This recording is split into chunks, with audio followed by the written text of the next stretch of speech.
నమస్తే. మొత్తానికైతే చొప్పదండి నియోజకవర్గంలో ప్రస్తుతం కాంగ్రెస్ పార్టీ జనహిత పాదయాత్ర మీనాక్షి నటరాజన్ గారి నేతృత్వంలో కొనసాగుతుంది. ఈ జనహిత పాదయాత్ర ఎందుకు కొనసాగిస్తున్నారు అనేది విషయం పైన మనతో మాట్లాడడానికి హుస్నాబాద్ కాంగ్రెస్ నాయకులు బొమ్మ శ్రీరామ్ చక్రవర్తి గారు వారితో మాట్లాడదాం. అన్న నమస్తే.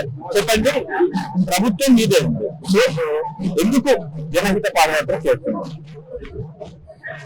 ఖచ్చితంగా కాంగ్రెస్ ప్రభుత్వమే, కానీ దేశంలో ఎక్కడ లేని విధంగా ఇవాళ అధిష్టానం చేపడుతున్న ఈ కార్యక్రమం ఏదైతుందో పార్టీ యంత్రాంగం వేరు, అడ్మినిస్ట్రేటివ్ పరంగా గవర్నమెంట్ వేరు అన్న దాంట్లో కాకుండా పార్టీ ద్వారా ప్రభుత్వం ఏ విధంగా వాళ్ళ యొక్క అభివృద్ధి సంక్షేమ పథకాలు ఏ విధంగా ప్రజలకు తీసుకుపోవాలి, లేకపోతే ఏ విధంగా ప్రభుత్వం యొక్క పర్ఫార్మెన్స్ ఏ విధంగా పెంచాలో, ఇంకా ప్రజలకు ఏ విధంగా దగ్గర కావాలి పార్టీ పరంగా చేసుకోవడానికి ఈ కార్యక్రమం చేపడుతున్నారు.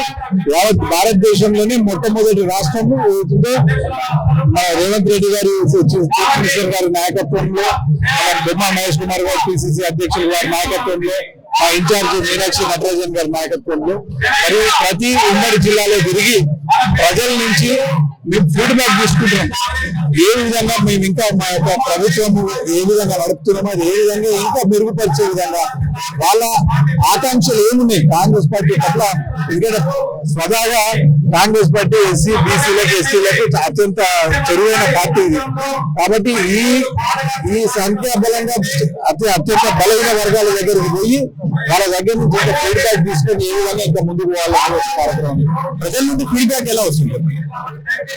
ఇప్పటి వరకు చేపట్టిన కార్యక్రమాలు 6 గ్యారెంటీలు అయిపోయింది, లేకపోతే చెప్పని పథకాలు కూడా చాలా మటుకు ఆర్థికంగా ఇబ్బందులు ఉన్నా కూడా ప్రభుత్వం ముందుకు తీసుకుపోతా ఉన్నది, ప్రయత్నం చేస్తా ఉన్నారు, పెద్ద ఎత్తున చేస్తుంది అని చెప్పి ఒక నమ్మకం మాత్రం ఖచ్చితంగా రైతాంగంలో, లేకపోతే రైతు కూలీల దగ్గర కానీ బిజినెస్ మెన్ దగ్గర కూడా ఉన్నది. ఆర్థిక పరిస్థితులు కరెక్ట్ గా లేకున్నా కూడా దాదాపు 90% అన్ని అమలు చేస్తా ఉన్నారు. రాబోయే కాలంలో కూడా ఇంకా కొన్ని వినూత్నమైన కార్యక్రమాలను చేపడతా ఉన్నారు గవర్నమెంట్ వస్తున్నది.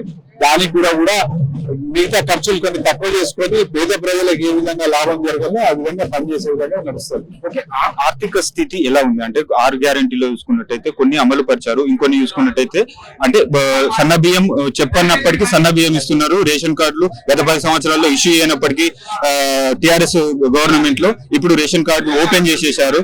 సో ఎలా ఉంది? ఆర్థిక ఇబ్బందులు ఉన్నాయని చెప్పి ఇవాళ ఏ చిన్న పిల్లని గ్రామాలలో అడిగినా కూడా చెప్తాను. ఎందుకంటే గత ప్రభుత్వం టిఆర్ఎస్ ప్రభుత్వం ఏ విధంగానైతే అడ్డగోలుగా ఎక్కువ మిత్తికి బయటికి వెళ్ళి తీసుకొచ్చి డబ్బులు తీసుకొచ్చి నాన్ రెవెన్యూ జనరేటింగ్ స్కీమ్స్ కు పెట్టి వాళ్ళ యొక్క కోరికలు వాళ్ళకి ఏదో నిధులలో ఒక ఐడియా వస్తే ఆ ఐడియాలు పెంచడానికి 50 రూపాయలతోనే 5,000తో చేయించి అవన్నీ చేసి వాళ్ళు డబ్బులు కొల్లగొట్టిందని చెప్పి ఒకటి అర్థమైంది.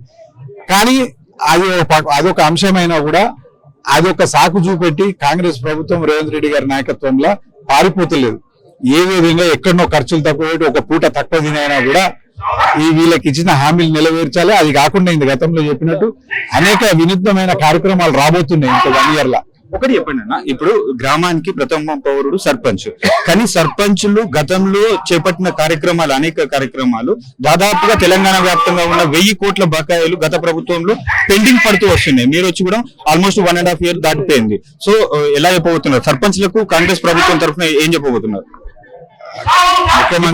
ఇప్పుడు ఎందుకంటే స్థానిక సంస్థల ఎన్నికలు రాబోతున్నాయి. సో ముఖ్యమంత్రి గారి స్థాయిలో మా అగ్రనాయకత్వం అంతా కూడా వాళ్ళందరికీ భరోసా ఇవ్వడం జరిగింది. ఆర్థిక ఇబ్బందులు ఉన్నాయి, ఖచ్చితంగా ఎవరి డబ్బులు కూడా ఆపుకునే పరిస్థితి ఉంటుంది. ఎన్నిక ముందు అందరికి ఇవ్వాల్సిందే, తప్పదు. వేర్ ఇట్ ఈస్ సర్పంచులు కావచ్చు, కాంట్రాక్టర్లు అభివృద్ధి కార్యక్రమాలు చేయాలంటే డబ్బులు ఇవ్వాల్సిందే కదా. అది ఎన్నిక ముందు కొన్నిసార్లు ఇంటికి చుట్టాలు వచ్చినప్పుడు ఫస్ట్ చుట్టాలను ఎందుకు వినమంటారు, తర్వాత మనం ఏదైనా వినొచ్చు. అందుకే ఇచ్చిన హామీలు ఫస్ట్ నెరవేర్చి వెనుక ముందు అందరి బిల్లు మాత్రం నయా పైసా పోకుండా ఇస్తామని ఆ ప్రభుత్వం హామీ ఇస్తాం. ఒక బీసీ నాయకునికి ఒక విషయం చెప్పండి. కాంగ్రెస్ పార్టీ ఇప్పుడు అంటే బిల్లు పాస్ కానప్పటికీ ఈ టికెట్ల విషయంలో 42% బీసీకి రిజర్వేషన్ అమలు చేస్తామని అంటున్నారు. అది సాధ్యమైతే అనుకుంటున్నారు? 100% మా రాహుల్ గాంధీ గారి నుంచి రేవంత్ రెడ్డి గారి దగ్గర నుంచి వచ్చే కింది స్థాయి నాయకులు కూడా గ్రామ స్థాయిలో కూడా 42% ఇవ్వాలన్నది ఒక దృఢ నిశ్చయంతో ఉన్నారు. అది కాన్స్టిట్యూషనల్ గా ఇట్ విల్ కొంచెం టైం పడుతుంది అది రావడానికి. ఎందుకంటే దేశ రాజకీయాలు వాళ్ళ రూలింగ్ పార్టీ వాళ్ళది ఉన్నది బీజేపీ కాబట్టి వాళ్ళు ఏం తీసుకుంటుంది. కానీ పార్టీ పరంగా కానీ నామినేటెడ్ పోస్ట్ లో కానీ ఇస్తామని చెప్పి అంత ఓపెన్ గా పబ్లిక్ హామీ ఇస్తున్నారు కదా. 42% రాజ్యాంగబద్ధంగా వీలు కాకపోతే పార్టీ పరంగా మేము చేస్తామని చెప్పి హామీ ఇస్తున్నారు. అది పూర్తి స్థాయిలో నమ్ముతున్నాం మేము. అవుతుంది కదా, మీరు రాబోయే కాలంలో చూస్తారు కదా. స్థానిక సంస్థల ఎన్నికల్లో ఎలా ముందుకు వెళ్ళబోతున్నారు, అంటే ఎంత మెజారిటీ సాధించబోతున్నారు? అఫ్ కోర్స్ ఫేవర్ గా గవర్నమెంట్ మీదే ఉంది కాబట్టి ఎలా వెళ్ళబోతున్నారు? గవర్నమెంట్ మాదే ఉన్నంత మాత్రమే గెలవాలని ఏం లేదని నేను అనుకుంటలేను.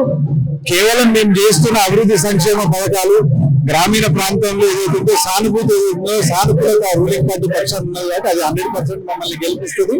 మాకు ఏమాత్రం డౌట్ లేదు.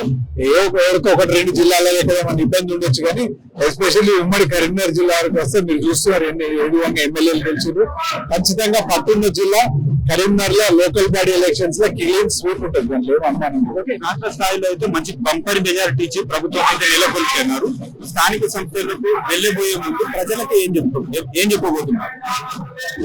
ప్రజలు ఈ ప్రభుత్వానికి మద్దతు పలకాలి. పెద్ద ఎత్తున రేవంత్ రెడ్డి గారి నాయకత్వంలో చేపడుతున్న కార్యక్రమాలు రాహుల్ గాంధీ గారు సూచించిన మేరకు బడుగుల బలైన వర్గాలకు ఏ విధంగా న్యాయం జరగాలో ఆ కార్యక్రమాలు ముందుకు తీసుకుపోవాలి. మరింత ఉత్సాహంతో పోవాలంటే ఖచ్చితంగా గ్రామీణ స్థాయి నుంచి కూడా పార్టీ ఓటర్స్ 100% మనకి ఎంకరేజ్ చేసే విధంగానే ఉంటుంది. వాళ్ళని కూడా మేము విజ్ఞప్తి చేస్తున్నా, ఇబ్బంది ఏం లేదు. ఇది మొత్తానికి అయితే ఆర్థిక ఇబ్బందులు ఉన్నప్పటికీ మేము ఎన్నికల్లో చెప్పినటువంటి 6 గ్యారెంటీలు ఖచ్చితంగా అమలు చేస్తాం. మేము చేపడుతున్న సంక్షేమ పథకాలు స్థానిక సంస్థ ఎన్నికల్లో మాకు కట్టం పెడతాయని చెప్తున్న పరిస్థితి.